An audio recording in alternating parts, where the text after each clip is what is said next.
1992 சென்னையில பிறந்தவங்க. அப்பா மலையாள சினிமாவுலயும், அம்மா நடிகையாவும் பிரபலமானவங்க. பைலட்ஸ் படம் மூலமா மலையாள சினிமாவுல குழந்தை நட்சத்திரமா அறிமுகமாயிருக்காங்க. 2013 கீதாஞ்சலி படத்தை தொடர்ந்து 2015 விக்ரம் பிரபு அவங்களோட சேர்ந்து இது என்ன மாயம் அப்படிங்கிற படம் மூலமா தமிழ் சினிமாவுல கதாநாயகியா அறிமுகமானாங்க. ஆனா படம் வெற்றி படமா அமையல. சினிமா பின்னணியில இருந்து வரவும் இவங்களுக்கு பெருசா வரவேற்பும் கிடைக்கல. ஆனாலும் எனக்கு நடிக்கிறது பிடிக்கும், திறமை இருக்குன்னு சொல்லி முயற்சி பண்ணாங்க. ரஜினி முருகன் படம் மூலமா பிரபலமும் ஆனாங்க.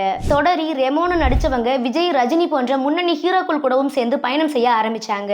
சாவித்ரி அவங்களுடைய வாழ்க்கை கதையான மகாநதி படத்துல ரொம்ப தத்ரூபமா நடிச்சு தேசிய விருதை வசப்படுத்தினாங்க. மறுபக்கம் தேவையில்லாத சர்ச்சையிலும் இவங்க சிக்கினாங்க.